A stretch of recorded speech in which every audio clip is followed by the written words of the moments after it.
Trevor Bauer's appeal of a 2-season suspension to an arbitrator opened yesterday. The Rams and Chargers opened up organized training activities, and a Pittsburgh radio host said he would like to, quote, beat the snot out of USC coach Lincoln Riley.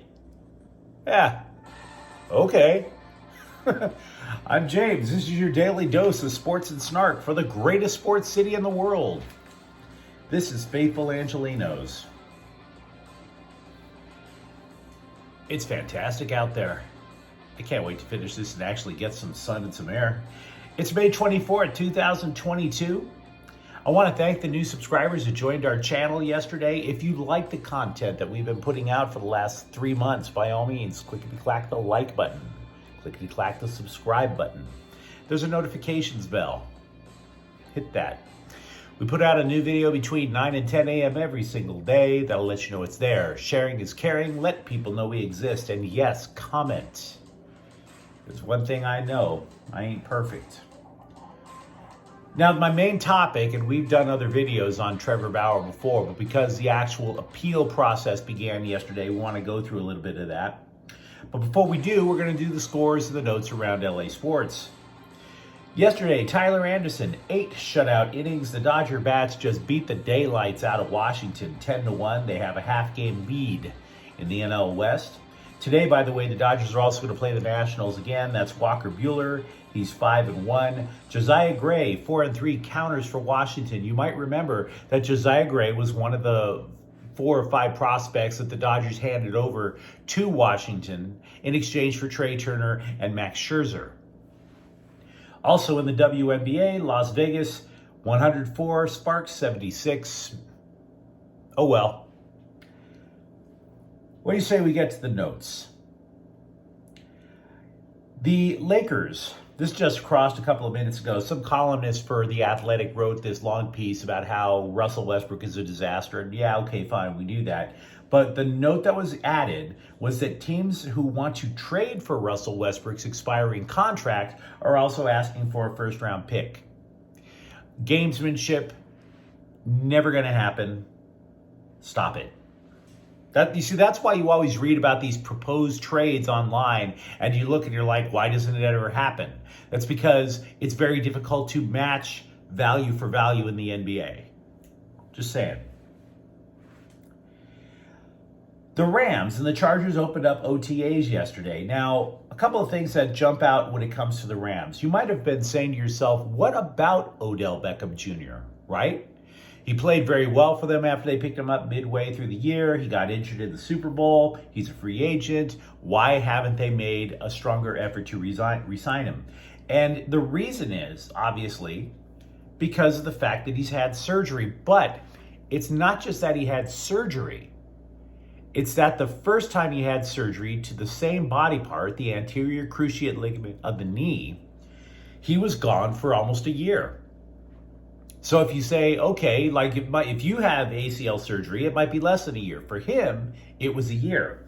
So why sign somebody when you don't necessarily know when they're coming back? The rehab for him took longer than expected. So a doctor who did not do the surgery but specializes in timelines for recovery, the guy doesn't expect him to be ready for the start of the year. Maybe 6 months. If he's done in 6 months, that will be the middle of training camp. So it might just be the reason that the Rams are holding off is because they want to see if they can get him for a late season push. Over at the Rams OTAs, Matthew Stafford isn't throwing. He's got his arm in a brace. He had an anti-inflammatory injection in his arm a couple of months ago. Also, a couple of days ago, I brought up a guy, undrafted free agent, Dion Noble, as a nose tackle. Said he might have a chance to make the team. He's getting a lot of extra time with the assistant coaches. He is far from a finished product. The big note out of Chargers OTAs, though, is that nose tackle Jerry Tillery wasn't there. Like the Chargers, you might recall, they declined the 5th-year option on his contract. So this is his last year with a contract. And so you would think that a guy like that would be saying, whoa, I better start taking this seriously. I better show up for everything and kiss a lot of booty. Well, he ain't kissing no booty. He ain't there. because he's like fallen on the depth chart. Maybe he's thinking he doesn't want to go out and practice and potentially get hurt. Who knows? They are also easing Khalil Mack into things. Remember, he missed the last 10 games of last year. They're saying he's healthy. They just don't want to press him, which does make sense. Now, USC, by the way, they're way too early. There's a new thing among journalists who cover college basketball, college football. They come out with, quote, way too early top 25 lists. And somebody at ESPN got really rambunctious and put the Trojans in the top 5. Tap the brakes. Tap the brakes. I like what the Trojans did a lot. Tap the brakes. A couple of days ago, I introduced you guys to some sad sack named Andrew Filipponi. He is a Pittsburgh radio host, and he is one of the few sports radio hosts out there who didn't give himself a lousy nickname. I'm often boggled by that. Why sports talk radio hosts always call themselves things like the coach or, Mad Dog or the doctor or, I don't know, open wound, herpes sore, who knows? So anyway, Andrew Filipponi, my bad, was quoted because he's still pissed that the Trojans wound up getting Jordan Addison. Quote, if I saw Lincoln Riley, the USC coach, if I saw Lincoln Riley, I would pick him up over my head and slam his ass because I could probably beat up Lincoln Riley. And then he said he could beat the snot out of Lincoln Riley. And I was like, okay, let's go to the tape. Dude, you cannot beat up Lincoln Riley. You cannot body slam Lincoln Riley. You are the furthest thing from Andre the Giant, dude. Stop it. I'm not saying I'd put money on who would win the fight because I don't like to talk about things that are stupid. Take the L. Take the L, Pittsburgh host. You should be used to taking the L. The Penguins just took 4 of them from the Rangers. Take the L. I hate it when people it's life. You don't win everything. Take the L. Speaking of people who don't want to take the L, Trevor Bauer's appeal of a 2-season suspension for an alleged sex attack reportedly began yesterday, according to the Associated Press. Now, to quickly recap, Bauer's been sidelined since last summer. A woman accused him of assault. He claims they had consensual rough sex. It never saw the inside of the courtroom, but he was put on administrative leave for a while and then eventually suspended. Now, a columnist for Sports Illustrated, her name's Stephanie Apstein, a couple of weeks ago wrote a column called Stop Paying Attention to Trevor Bauer. Here's the problem with that, for me. Even if I throw away all the salacious aspects of the case, and trust me, I have, because I don't want to get sued. If you throw away all the salacious aspects of the case, the text messages, the photos, what are the boundaries of rough sex, what is at stake is somewhat profound for all parties involved. So I pay attention, not because I want to bury myself in a vulgar case for likes and views. I mean, I've got a growing audience, but it didn't become that way because of Trevor Bauer. This is not whether about Trevor Bauer is even a good guy. I have no idea if he is. It's about the process. And when it comes to justice, process actually matters. For Bauer, here's what's at stake. It's not just his reputation. It's $60 million that he's owed on his contract. It's also that he's 31, which means his career is closer to the tail end than it is to the beginning. See, a 2-year suspension could even mean the end of his career. He wouldn't have thrown a baseball in a professional game for over 2 years. And if it is the end of his career, this is not an insignificant development. Trevor Bauer was suspended when he was the reigning National League Cy Young Award winner.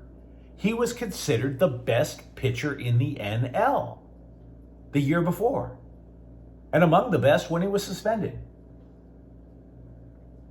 For the Dodgers, the stakes are that would be $60 million that they're no longer on the hook for. It's also a public relations headache that they would like to fade away like a fart in a confessional. So if Bauer wins his repeal, The headache continues, and they're on the hook now for whatever's left. Now, by the way, Bill Plaschke of the LA Times, that's called a headache, not a curse. Headache, not curse. Cool? For Major League Baseball, it's a question of how much of authority they are actually allowed to wield. There have been 16 players punished under MLB's domestic violence policy. Now, Bauer was never charged, but there were 5 players who were never charged who were saying, okay, I'll take the suspension. They didn't challenge the suspension, presumably because everyone around them told them to just let it go. But here's the thing. Those 5 players were not suspended for multiple seasons.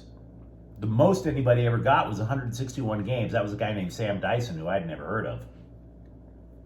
And keep in mind, Bauer has a history of saying harsh things about the stewardship of the game with Commissioner Rob Manfred in the past. So there might be some vengeance involved. Who knows?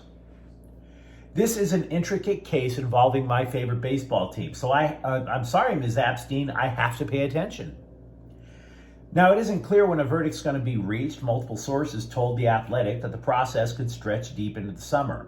It's not clear if Bauer will have grounds to sue Major League Baseball if he loses an appeal. Remember, it's gone to an arbitrator. What the SI columnist wants us to gloss over, unfortunately, is that multiple authorities, in other words, the legal system, threw the Pasadena case out. And that's important.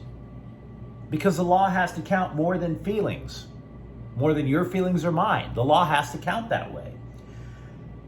Now, the arbitrator's name is Martin Scheinman. He's a lawyer who apparently teaches at NYU and allegedly resolved more than 20,000 disputes.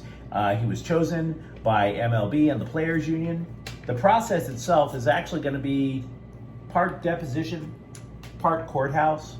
There will be witnesses, there will be testimony, cross-examination, and there's a burden of proof that MLB has to make, which is basically going to make this possibly he said, she said. Because this is unlike a drug suspension. Look, you take a drug suspension test and you fail, it's up or down. You either pass or fail. See, that's why you always hear a guy getting caught claiming that somebody must have put steroids in his burrito or something. It just is. This, on the other hand, is subjective. One of Bauer's accusers has said she's willing to testify. The one who led to the Pasadena case, she lives in San Diego, 2 live in Ohio. By the way, Bauer used to pitch in Cleveland and Cincinnati. So anyway, you put this all together. And Epstein, like other scribes such as Bill Plaschke of the LA Times, they're urging the Dodgers to cut him. She also wants us to, quote, never think about this person again.